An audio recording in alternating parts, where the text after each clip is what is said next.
everybody, welcome to today's tutorial. Today we're going to be talking about the ACID properties of a database, and we'll also have an introduction to schema. The four ACID properties of a database are atomicity, consistency, isolation, and durability.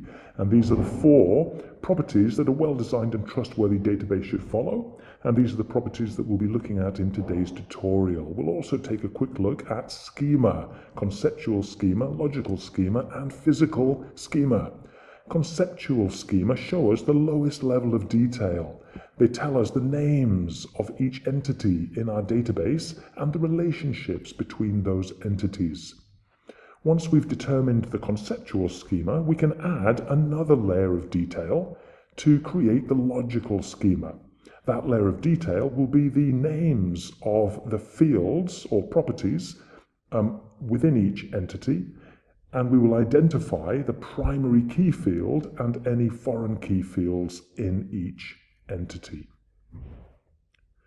The physical schema adds one more layer of information on top of the logical schema. It also tells us the data types of each of those fields within each entity.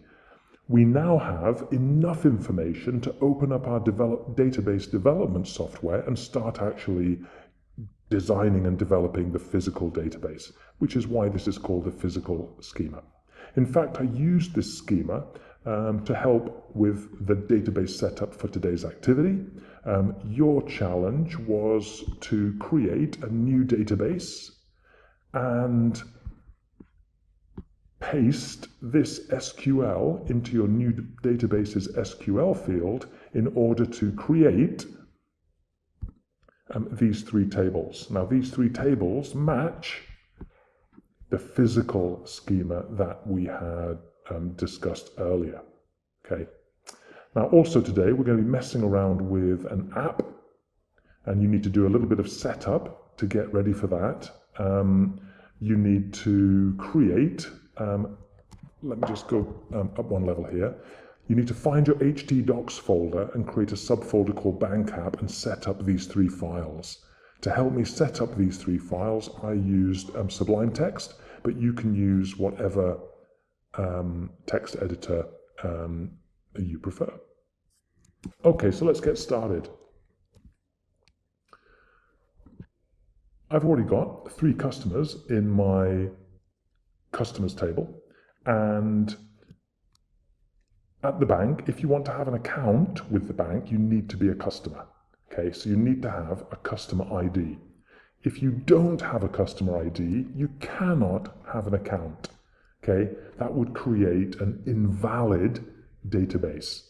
Okay, so currently the 3 valid customer IDs are 27, 28, and 29. Let's see what happens. Oh, 27 and 28 have already got accounts. Brilliant. Let's see what happens if we try to insert into accounts some invalid data. The account number is valid, but I'm going to put in an invalid customer ID who wants to open an account with $100. Will my database allow me to do this? No, because I've introduced a constraint on my accounts table. Okay, I don't want illegal activity to happen on my database. I want my database to maintain consistency. Every time we perform some kind of action or transaction on the database, we want the state of the database to be valid after that action is complete, right? That validity can also be referred to as consistency. And one way to maintain consistency is to introduce constraints. What I did was I went to my accounts table, I went to structure, relation view, and I created a constraint called accounts constraint 1. Doesn't matter what you call it. The foreign key field, customer ID, in the accounts table has a relationship with the primary key field in the customers table. So that's what I set up there, and the constraints that I'm setting up are delete and update constraints. Okay. Just to go back and show you again what I mean there, the foreign key fields in the transaction table have a relationship with the primary key field of the account table or accounts table, okay? So what you really need to do as we continue to develop this database is go to the transactions table and create constraints for these two fields. When we perform a transaction, we can only perform transactions with valid account numbers, which are listed in the accounts table, okay? So the account where the money is coming from has to be a valid, and the account where the money is going to has to be valid, okay? Or it won't work. Okay, let's continue then to think about transactions. What I want to be able to do is transfer data from one account, let's say this account here, 0000000, to another account, 0000001.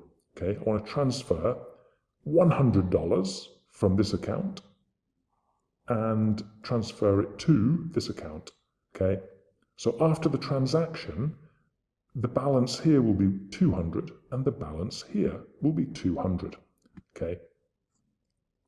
Now to make this happen, we need to do a couple of things.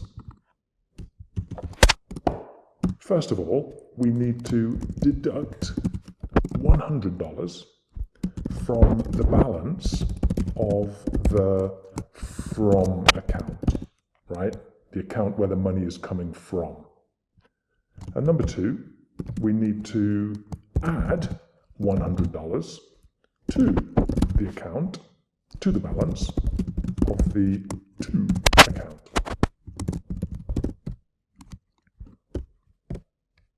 Okay, if we want to transfer money. Okay, now this is the problem with practical databases. When we try to do the first part of the transaction, maybe we get an error. So this doesn't happen. $100 is not deducted from the balance of that account. Okay, but we continue on to the second part of the transaction and there is no error. $100 is added to the balance of the to account. Oh my goodness, that is a big problem. Okay? So what we're thinking about here is a transaction that has two parts. And what we want to do is say, okay, transaction, we're going to let you try to do what you need to do. And if there is no error, we're going to commit that transaction, the whole transaction. Everything will be allowed to happen. Else, we're going to do something called rollback. We're going to roll back the entire transaction. Nothing will be allowed to happen. Okay, so this is called an all or nothing approach to transactions. Either everything happens or nothing happens. This is a very important part of database design. Okay, now what we're talking about here is atomicity.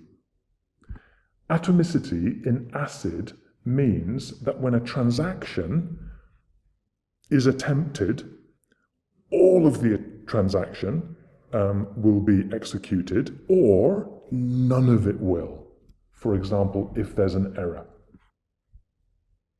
And that's what you'll be looking at later in the app activity. Now another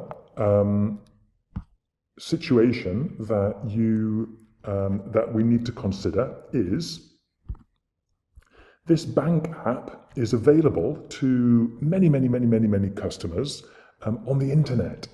So it could be that several customers are trying to interact with the same record in the database at the same time. That can cause a lot of problems, right?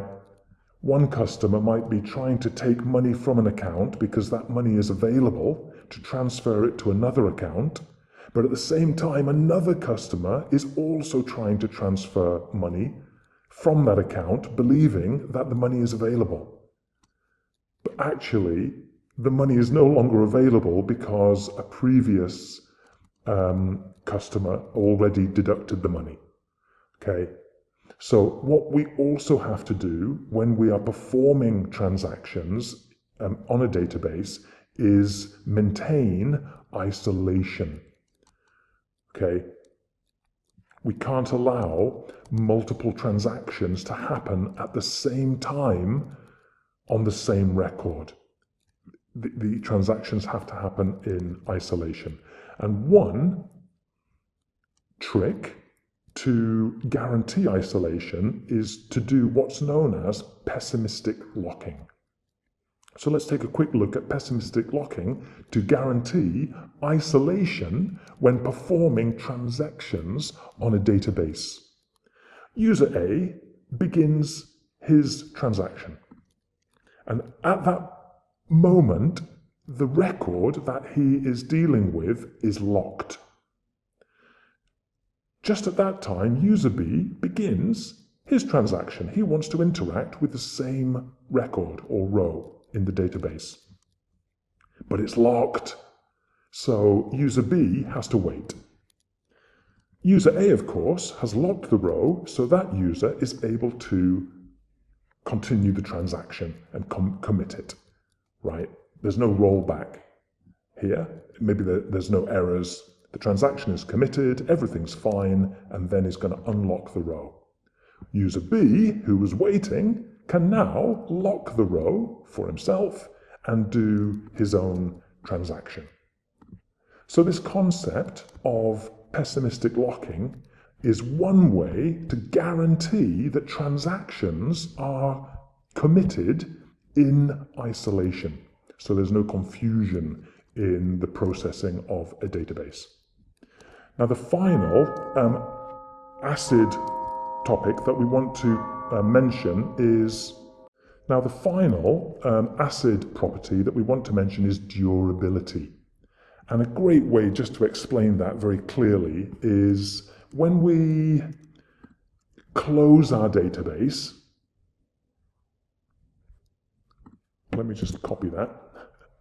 When we close our database, we hope that when we open it again, all of the data in that database will still be available, right? Data has to be persistent in a database. Data has to be durable. We're thinking about the durability of data in a database. If data wasn't durable or persistent, for sure, we would not have a trustworthy database.